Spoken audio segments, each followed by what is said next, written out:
साथियों, आपका एक बार फिर स्वागत है हमारे YouTube channel agro with Rathore sir में। हमने अब तक 2 से 3 वीडियो बना चुके हैं, जिसमें पहला वीडियो हमारा आईआरआर हुआ, दूसरा वीडियो आईसीआर के ऊपर था, तीसरा वीडियो हमारा केवीके के ऊपर था। आज हम आपके लिए बिल्कुल एक नया फ्रेश टॉपिक लेकर आ रहे हैं, जिसमें हम दिखाएंगे कि आज से कुछ साल पहले एक क्रांति आई थी, हरित क्रांति। हरित क्रांति से पहले भी एक ऐसी खोज हुई थी जिसने कृषि में पूरी दुनिया में क्रांति ले आया है। एक ऐसा रसायन जिसने पूरी दुनिया का नक्शा पलट के रख दिया कृषि का। उस रसायन का नाम है 2,4-D।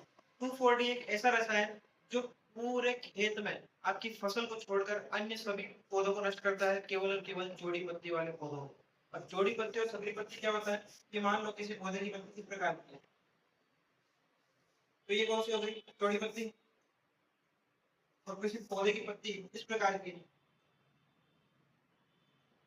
ये कोई पौधा है, इसकी पत्तियां हैं।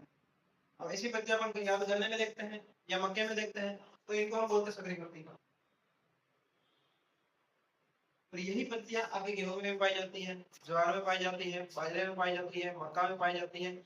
इन फसलों में अगर इनके अलावा कोई अन्य पौधा पाया जाता है, तो उसको नष्ट करने के लिए हम किसका प्रयोग करते हैं? एक ऐसा फेमस रसायन जिसको हम बोलते हैं 2,4-D। और एक खरपतवार को नष्ट करने के खरपतवार को नष्ट करने के लिए काम में लिया जाता है। लेकिन इससे पहले हम ये देखेंगे कि 2,4-D की खोज हुई कब थी, कहाँ हुई, कैसे हुई। तो देखना, समय था 1940।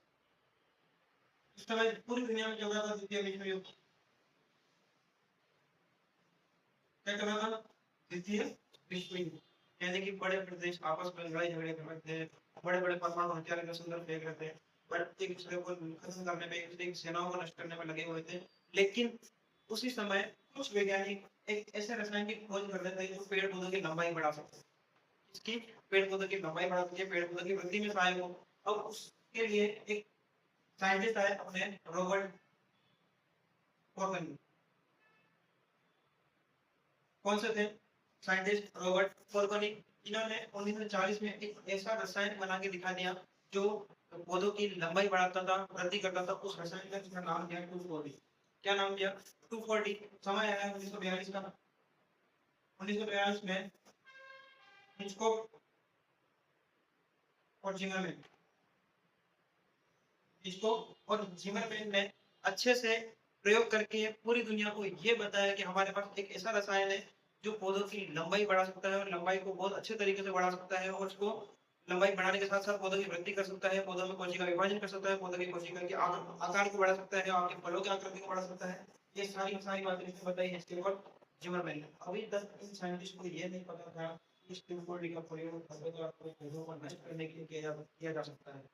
जब 2,4-D का प्रयोग इसको अगर डिमांड ने हार्मोन के रूप में या किसी पौधे की वृद्धि को बढ़ाने में काम कर लिया, तब है ना, जब विश्व युद्ध में उस समय एक और ट्विस्ट आया कि विश्व युद्ध में इस रसायन का प्रयोग बायोलॉजिकल वेपन यानी जैविक हथियार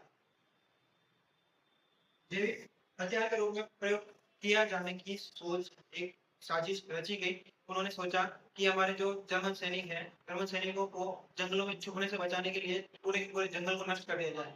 पूरे जंगल को नष्ट करने के लिए जंगल को आग लगाना पड़े। जंगल को आग लगाने से सैनिक भी खत्म हो सकते थे, इसलिए उन्होंने क्या किया कि जंगलों पर छिड़काव करने की योजना बनाई कि पूरे के पूरे जंगल में क्या करा, इस 2,4-D की ज्यादा मात्रा में डाल दिया जाए, जिससे क्या होगा, पूरे जंगल खत्म हो जाएंगे। ये बात जब पता चली कि पौधों को नष्ट किया जा सकता है और खरपतवार के पेड़ पौधों को नष्ट किया जा सकता है, लेकिन जैसे ही ये योजना जब बनने लगी, तब तक एक समय आ चुका था 1945। 1945 में हमारा द्वितीय विश्व युद्ध खत्म हो चुका था, क्योंकि जापान ने सरेंडर कर दिया था।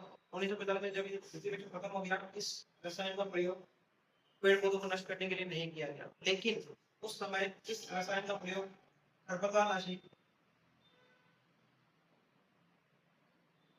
के रूप में प्रयोग करने के लिए पहली बार खेतों में प्रयोग किया गया, किसानों के लिए प्रयोग किया। किसानों को ये कहा गया कि आपकी फसल को छोड़कर सभी के सभी अन्य पेड़ पौधों को नष्ट करने के लिए किस रसायन का प्रयोग कर सकते हैं आप? 2,4-D। 2,4-D किसानों को लिए इंट्रोड्यूस किया। तो पहली बार 2,4-D खोज कब हुई? 1940 में। 2,4-D के कार्यों की खोज पहली बार कब हुई? 1945 में। अब आपके पास एक सवाल आता है कि 2,4-D का पूरा नाम क्या है?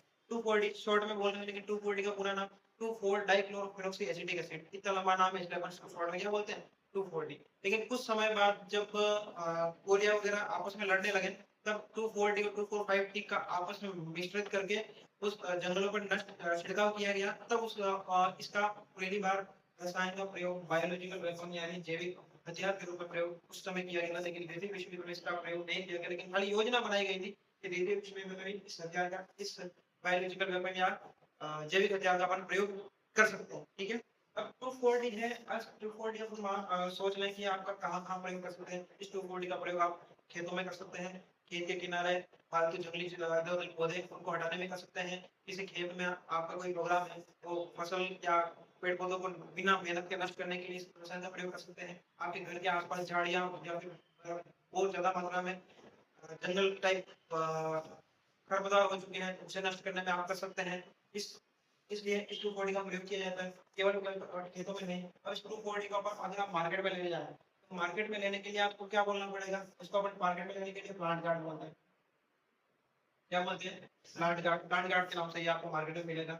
एक और इसका नाम है वीडर 64। एक और क्या नाम है इसका? वीडर 64। और इसका एक और नाम है विडोन। आप ऐसे अगर मार्केट में 2,4-D बोलेंगे तब भी मिल जाएगा, वीडर 64 मिलेंगे तो भी मिल जाएगा, प्लांट गार्ड बोलेंगे तब भी मिल जाएगा, विडोन मिलेंगे तो भी मिल जाएगा। कि इसके ये तीनों व्यापारिक नाम है, और भी अन्य बहुत सारे इसके व्यापारिक नाम है। इस प्रकार एक ऐसा रसायन की खोज हो गई जो किसानों के लिए वरदान था, किसानों के फसल की वृद्धि कर सकता था।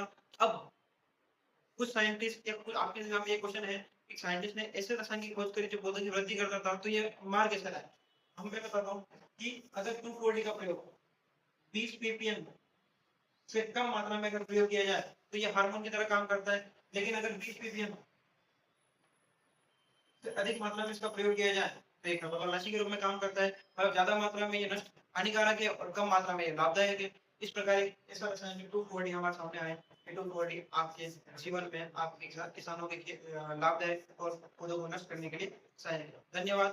आज के साथ हमारे इस यूट्यूब चैनल को आप सब्सक्राइब कीजिए, शेयर कीजिए, लाइक कीजिए और इस चैनल को सपोर्ट कीजिए ताकि हमारा चैनल और आगे बढ़ सके। अगर इस चैनल को आगे बढ़ाया जाएगा तो ऐसे रोचक एग्रीकल्चर से जुड़ी जानकारियां आपको हर रोज किसी न किसी रूप माध्यम में मिल जाएगी। धन्यवाद।